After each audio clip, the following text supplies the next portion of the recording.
കൊച്ചി വൈപ്പിനിൽ അക്രമികൾ വീട് കത്തിച്ചു. വൈപ്പിൻ സ്വദേശി ജോൺസന്റെ വീടാണ് കത്തിച്ചത്. പുലർച്ചെ 1:30 സംഭവം. കൊച്ചിയിൽ നിന്ന് സഹിൻ ആന്റണിയുണ്ട്. സഹിൻ, ഇത് എന്തെങ്കിലും തരത്തിൽ മുൻവൈരാഗ്യമാണോ? അക്രമികളെ തിരിച്ചറിഞ്ഞിട്ടുണ്ടോ? എന്താണ് നടന്നത്? സേതു, ഇതുവരെ അതെന്താണ് ഈ വീടിങ്ങനെ കത്തിച്ചു കളയാനുള്ള കാരണമെന്ന് പോലീസിന് മനസ്സിലാക്കാൻ കഴിഞ്ഞിട്ടില്ല. പുലർച്ചെ 1:30 വൈപ്പിൻ സ്വദേശിയായിട്ടുള്ള ജോൺസന്റെ വീടിന് ഒരു അജ്ഞാതൻ തീയിട്ടിട്ട് കടന്നു കളഞ്ഞത്. അക്രമികൾ 3 പേരുണ്ടായിരുന്നെന്നാണ് മനസ്സിലാക്കാൻ കഴിയുന്നത്. ഇതിലൊരാൾ തീയിട്ടിട്ട് ഓടി രക്ഷപ്പെട്ടു എന്നുള്ളതാണ് പരിസരവാസികളും പറയുന്നത്.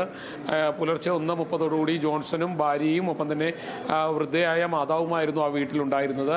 ഈ സമയത്ത് ശബ്ദം കേട്ട് ജോൺസൺ എണീറ്റതോടുകൂടി കാണുന്നത് വീട്ടിലെ ഒരു മുറി പൂർണ്ണമായും നിന്ന് കത്തുന്നതായിരുന്നു. വീടിന് ചുറ്റും പെട്രോൾ പോലെയുള്ള എന്തോ വസ്തു ഒഴിച്ചിട്ടുണ്ട് എന്നുള്ളതാണ് പോലീസിൻ്റെയും നിഗമനം. വീട് പൂർണ്ണമായും കത്തി നശിച്ചിട്ടുണ്ട്. മാത്രമല്ല, ജോൺസന് വൈരാഗ്യം തോന്നേണ്ട, അല്ലെങ്കിൽ ജോൺസൺ ഒരു കുഴപ്പക്കാരനല്ല, ആളുകളുമായി വലിയ സൗഹൃദത്തിലുള്ള ഒരു വ്യക്തി കൂടിയാണ്. ഏത് സാഹചര്യത്തിൽ ആരാണ് ഇത്തരത്തിൽ ആ വീട് കത്തിച്ചിരിക്കുന്നതെന്ന് ഇതുവരെ പിടികിട്ടിയിട്ടില്ല. മുൻപ് 1 മാസം മുൻപ് ജോൺസൺ ബൈക്കിൽ യാത്ര ചെയ്യുമ്പോൾ ഒരാൾ ജോൺസനെ പിന്നിൽ നിന്നും ആക്രമിക്കാൻ ശ്രമിച്ചിരുന്നു.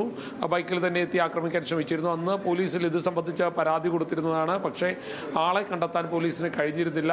അതാ തൊട്ട് പിന്നാലെയാണ് 1 മാസത്തിന് ശേഷം ജോൺസന്റെ വീട് പൂർണ്ണമായും കത്തിച്ചത്. അക്രമികൾ ഒരാളെ ഓടി രക്ഷപ്പെടുന്നത് നാട്ടുകാരും പരിസരവാസികളൊക്കെ കണ്ടു എന്നാണ് പറയുന്നത്. പക്ഷേ ആളെ പിടികൂടാൻ കഴിഞ്ഞില്ല.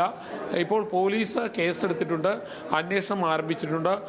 വൈപ്പിനിൽ തന്നെ ഉള്ള ആളുകളാണോ ഇതിന് പിന്നിലെന്ന് പരിശോധിക്കുന്നു. കാരണം ഈ ജോൺസന്റെ വീടെന്ന് പറയുന്നത് ഇടറോഡുകൾ കയറി വേണം അങ്ങോട്ടേക്ക് പോകാൻ. ഉള്ളിലാണ്, വൈപ്പിൻ തന്നെ പ്രധാന റോഡിൽ നിന്നും ഉള്ളിലേക്കായിട്ടാണ് ഈ വീട് സ്ഥിതി ചെയ്യുന്നത്. അതുകൊണ്ട് തന്നെ അതായത് കൃത്യമായ ലക്ഷ്യത്തോടെ എത്തിയ ഏതോ അക്രമികൾ ആ വീടിന് തീയിട്ടു എന്ന് വേണം നിലവിലെ കാര്യങ്ങളിൽ നിന്ന്, സാഹചര്യങ്ങളിൽ നിന്ന് നമ്മൾ മനസ്സിലാക്കാൻ.